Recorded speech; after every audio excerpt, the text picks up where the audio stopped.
La primera parte de este video se concentraba en el desplazamiento de los líquidos.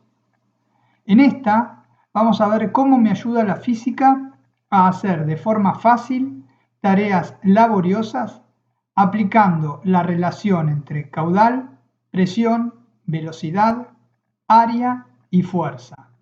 Todo dentro del marco de sistemas de control, sin olvidar que lo que me va a importar al final es tener un diagrama de bloques que pueda terminar modelizando en una ecuación matemática que me devuelva la función transferencia, es decir, la relación entre mi salida y mi entrada.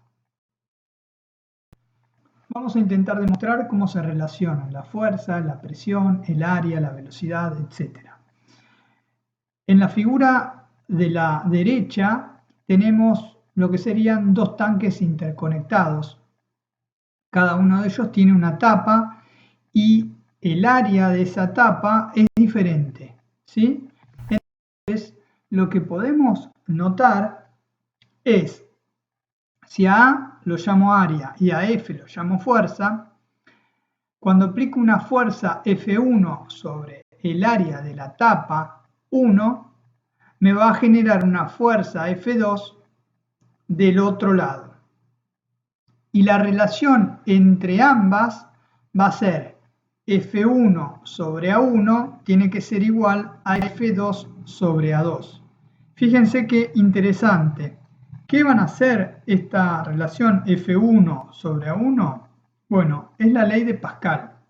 La fuerza es igual a la presión por el área. Y, como vamos a ver un poco más adelante, las presiones o la presión, que es una suma de presiones, va a tener que ser igual siempre a lo largo de toda la tubería, siempre y cuando mi líquido tenga las propiedades que habíamos visto en el video anterior. Ahora, fíjese qué interesante esta relación fuerza igual a presión multiplicado por área. ¿Por qué? Porque me está diciendo que en la medida, por ejemplo, que yo hago más chica el área, lo que voy a lograr es una mayor presión, ¿sí? Básicamente el área lo paso dividiendo, me queda fuerza sobre área, cuanto más chica es el área, mayor va a ser la presión que voy a generar, ¿sí? en ese punto. Esto es, por ejemplo, el efecto cuando nosotros regamos las plantas y no llegamos a algunas que están un poco más lejos. ¿Qué hacemos? Obturamos la salida de la manguera. Y eso es la dinámica de los fluidos. Básicamente, al obturar la salida de la manguera, estoy reduciendo el área por donde va a pasar el agua. Y al reducir el área, por lo que vimos acá, ¿qué va a suceder? La presión aumenta. Y sí, fíjense cómo aumenta. Ahora, para empezar a comprender cómo pasamos de la física dinámica, esa que nosotros conocemos bastante bien, a la de los fluidos, que tal vez se nos pasó un poco por alto, arranquemos por la ley de energía potencial gravitatoria. Algo habíamos visto en el video anterior y habíamos hablado de Torricelli. Vamos a repasarlo un poco. Habíamos visto que la energía potencial gravitatoria, ¿a qué va a ser igual? Va a ser igual a la masa por la aceleración de la gravedad por la altura. Tengan en cuenta que la masa por la aceleración de la gravedad va a ser la fuerza gravitatoria, ¿sí? ¿Se acuerdan de la persona que hacía bungee jumping? Siempre lo tenemos ahí con nosotros. Bueno, la cuestión es que, como ya les había anticipado, nosotros no vamos a trabajar con fluidos con las masas, sino que vamos a trabajar con la densidad. La densidad es básicamente la masa dividido el volumen. Así que lo que hice es, para ambos lados de la igualdad, multipliqué por 1 sobre el volumen o dividí ambos por volumen. Ahora, es importante que la masa sobre el volumen es igual a la densidad, pero si yo agrupo la densidad con la aceleración de la gravedad, voy a tener el peso específico. Y de acá se deduce que la relación entre la energía potencial gravitatoria dividido el volumen es igual al peso específico por la altura. Ahora bien, la presión es el peso específico por la altura. Entonces, si la presión es el peso específico por la altura y la energía potencial gravitatoria dividido el volumen es el peso específico por la altura, esto me está diciendo que ambas cosas tienen que ser ¿qué? Tienen que ser presión.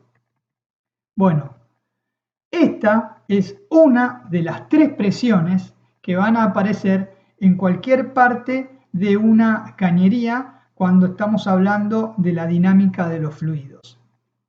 Y les decía, son tres presiones que Bernoulli tuvo muy bien o muy criteriosamente identificadas, y básicamente lo que me va a decir es que en cualquier punto de la cañería donde yo me pare, la presión total va a ser un número constante y va a estar compuesto por la suma de las presiones de cada una de las presiones en ese punto, ¿sí?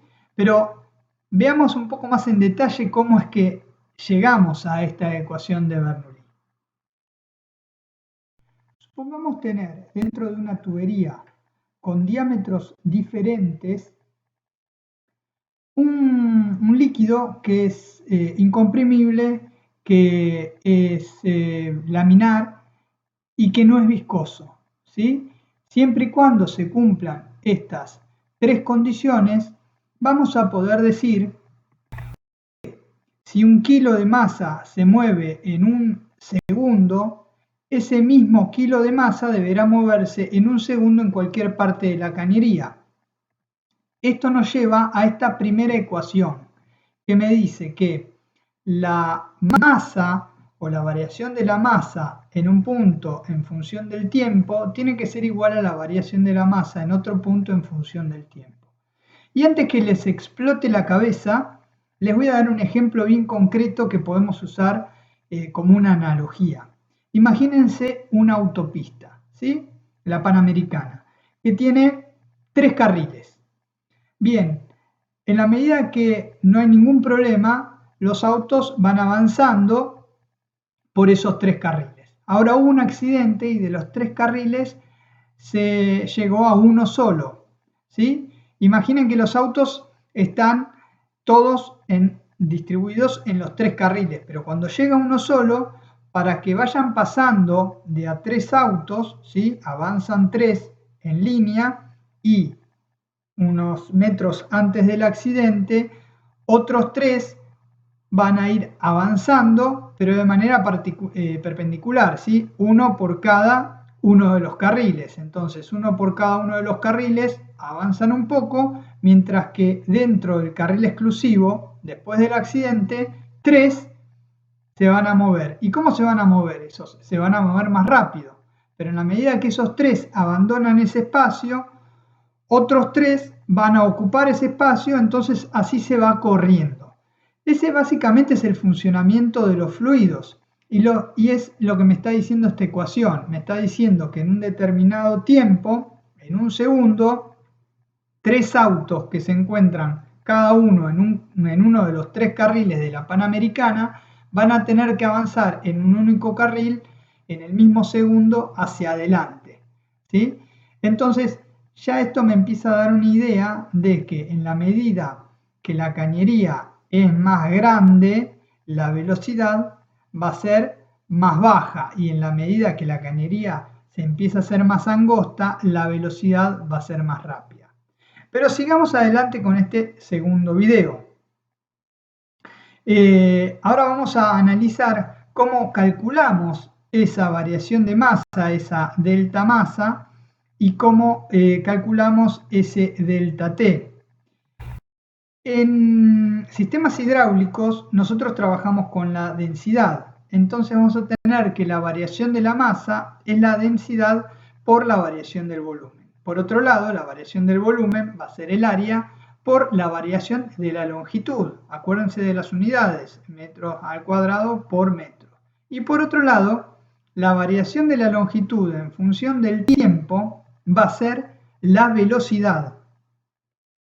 Así que si empiezo a meter lo verde adentro de lo naranja y todo el combo dentro de lo azul, voy a llegar a que de la ecuación de continuidad que habíamos visto al principio, metiendo todas las ecuaciones que vimos en el segundo video, puedo decir que en cualquier punto de la cañería, el área que atraviesa el fluido multiplicado por la velocidad con la que lo atraviesa va a ser igual al área que atraviesa el fluido en otro punto de la cañería multiplicado por la velocidad.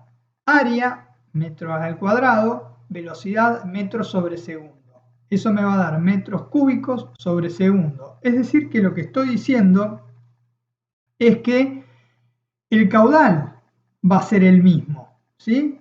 Es decir, que la variación del caudal en cualquier punto de la cañería tiene que ser el mismo. Bueno, Bernoulli fue un paso más allá de eso. Bernoulli lo que dijo fue, ok, pero ese caudal, ¿cómo se va a generar? ¿Se acuerdan en el primer video que habíamos visto que cuando el tacho estaba lleno, el caudal se daba por la energía potencial gravitatoria, pero cuando estaba vacío y circulaba por la canilla, era la energía cinética. Bueno, más allá de esas dos que ya mencionamos, hay una tercera, que es la presión, ¿sí? Cualquier líquido contenido, tenga o no movimiento, tiene una presión. En eso difiere de repente de las energías potencial y cinética que habíamos visto en física 1 hace ya mucho tiempo. Cuando yo tengo un líquido metido adentro de un recipiente hermético, ahí voy a tener cierta presión. Y básicamente lo que me decía Bernoulli es la suma de las presiones en cualquier parte de mi cañería tiene que ser la misma, ¿sí? Tiene que ser el mismo valor, que va a ser una constante. ¿Y Bernoulli qué dijo? Bernoulli dijo, bueno, habíamos visto, yo tenía cierta presión, que es la propia del líquido, y después tomaba lo que era energía cinética, ¿sí? Que surgía de dividir la masa por el volumen y transformarla en la parte de la presión cinética, y teníamos la energía potencial gravitatoria, que también dividíamos la masa por el volumen y la transformábamos en una presión que tenía que ver justamente con la altura del líquido. Y así es como se forma mi ecuación de Bernoulli, que en definitiva dio lugar a que Torricelli nos explicara cómo funcionaría el pasaje de agua a través de la canilla en el primer video, y que nos va a explicar en un ratito cómo yo hago para mover o desplazar una masa solamente haciendo variar el caudal de agua de un tanque a otro.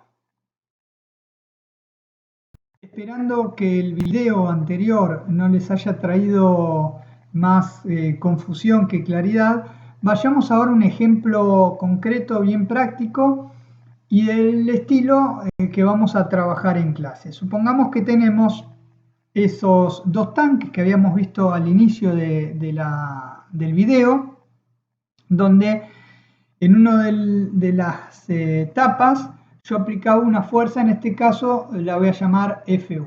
Esa fuerza, por lo que estuvimos viendo hasta hace unos segundos atrás, ¿qué va a generar? Me va a generar una presión. Esa presión, ¿qué me va a generar a su vez? Esa presión me va a generar un caudal, y ese caudal, cuando pasa del otro lado, me va a generar otra presión que, en función del área de la tapa del segundo tanque, me va a generar en definitiva una fuerza que va a intentar levantarlo. Bien, ¿cuánto lo va a levantar? Lo va a levantar un H, que fíjense, yo lo llamo H minúscula. Esto es muy importante, ¿sí? Era el mismo efecto por el cual cuando vimos en el primer video las ecuaciones, yo les había dicho, siempre tengan en cuenta que nosotros vamos a tomar una porción muy pequeña, ¿sí? Entonces el desplazamiento que va a hacer la masa en este caso va a ser muy pequeño y yo lo voy a llamar H2. Ese H2 obviamente se va a sumar al H2 que sería el del sistema en reposo, ¿sí? Bien, dicho esto, tenemos que decir que la F1 va a ser igual, por lo que vimos, a P1 por A1, es decir, va a ser igual a la presión por el área 1. Cuando circula el caudal, la ecuación que tenemos que tener en cuenta es la de pérdida, ¿sí? La de cuando pasa el caudal de un tanque al otro, que era 1 sobre R por la variación de las alturas, H1 y H2. Si yo multiplico todo por el peso específico, lo que voy a tener en definitiva es que el resultado va a ser la diferencia de presiones, en este caso en lugar de las diferencias de altura. Hice este vericueto matemático porque voy a necesitar justamente después tomar las ecuaciones de presiones o las diferencias de presiones para poder completar mi diagrama de bloques. Y después lo que tengo que acordarme en el tanque, en el segundo tanque, es que la fuerza 2, la que va a hacer mover la masa, va a ser igual a las sumatorias de las fuerzas antagónicas, ¿sí? Las fuerzas que se oponen a esa F2. ¿Y cuáles van a ser esas fuerzas que se oponen? Fíjense, la F2 va a ser igual a la presión 2 por el área 2. Hasta ahí nada nuevo.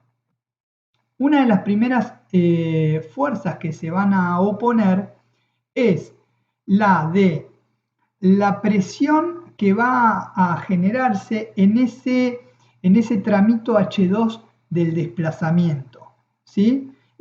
No confundir ese H2 con el H2 grande, ¿sí? Estamos hablando de ese tramito chiquitito, ese pequeño desplazamiento que voy a hacer hacia arriba, me va a ganar un nivel de líquido que me va a generar hacia abajo una fuerza, una presión que se va a oponer a la fuerza F2.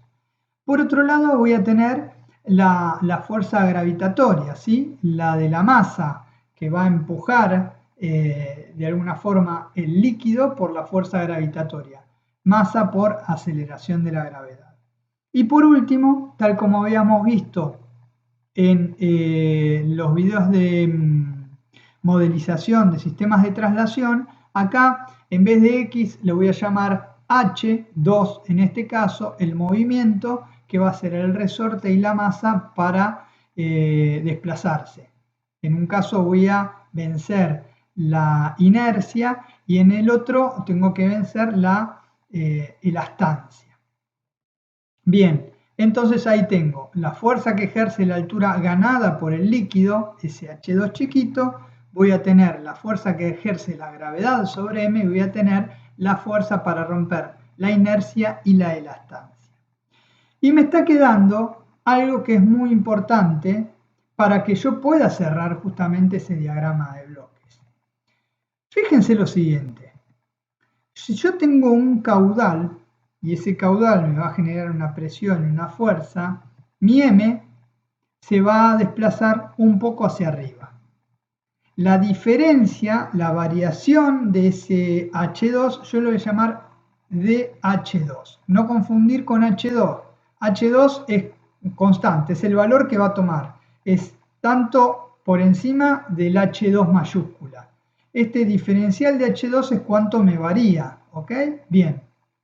Entonces voy a decir que la variación de el volumen metros cúbicos va a ser igual al área, en este caso al área que va a tener esa masa que está como tapa en el tanque 2, multiplicado por la variación esa de H2, ¿sí? Metros cúbicos igual a metros al cuadrado por metro. Por otro lado, habíamos dicho que había un caudal y la variación del volumen también es igual ¿a qué? Al caudal por la variación en el tiempo. Y en unidades tiene lógica. Metros cúbicos va a ser igual a metros cúbicos sobre segundos multiplicado por segundos. Si yo igualo ambas, ¿qué me va a quedar? Me va a terminar quedando que el caudal va a ser la relación entre el área multiplicado por ¿qué? Por la velocidad de desplazamiento de la masa, ¿sí? Diferencial de H2 en función del tiempo. Con estas ecuaciones, ahora ya estoy en condiciones de generar mi diagrama de bloques que va a sintetizar matemáticamente cómo trabaja el sistema. Para hacerlo más sencillo, vamos a concentrarnos básicamente en 4 ecuaciones. La fuerza es igual a la presión por el área. Después teníamos la del caudal en función de las presiones, ¿sí? En realidad era el caudal por el peso específico. Después tenía otra ecuación que es la fuerza en el secundario, es igual a la sumatoria de las fuerzas antagónicas. Y esta yo la puedo escribir de otra manera. Fíjense, si yo saco la de la gravedad, la paso restando y después saco factor común H2, voy a tener esa ecuación de constantes que me va a facilitar bastante la realización de mi diagrama de bloques equivalente. Y por último, teníamos que el caudal era igual al área multiplicado por la variación de la altura en función del tiempo. Cuando le aplicamos el laplaciano no es otra cosa que es A2 por SH2. De ahí es que tenemos mi diagrama de bloques equivalente.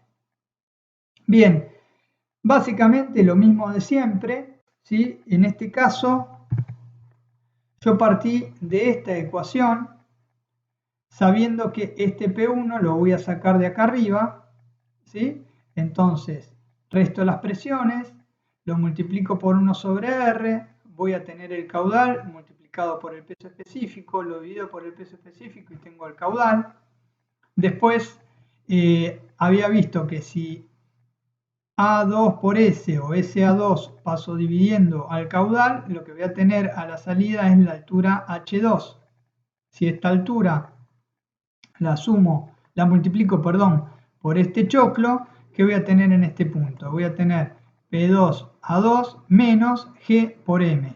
Es decir, que si yo le sumo G por M, voy a tener la presión en el tanque 2 multiplicado por el área de la tapa del tanque 2. ¿Qué es lo que tengo acá? Si yo lo divido por el área, tengo la presión 2. Y ahí ya cerré mi sistema. Básicamente, así es como resolvería este ejercicio de modelización de sistemas donde aplicar una fuerza me genera caudal, me genera presión, me genera movimientos y todo esto me va a dar en definitiva una función transferencia que, fíjense, esta función transferencia no va a tener solamente una entrada, que es mi fuerza, sino que en este caso va a tener dos, que va a ser también la de la fuerza gravitacional.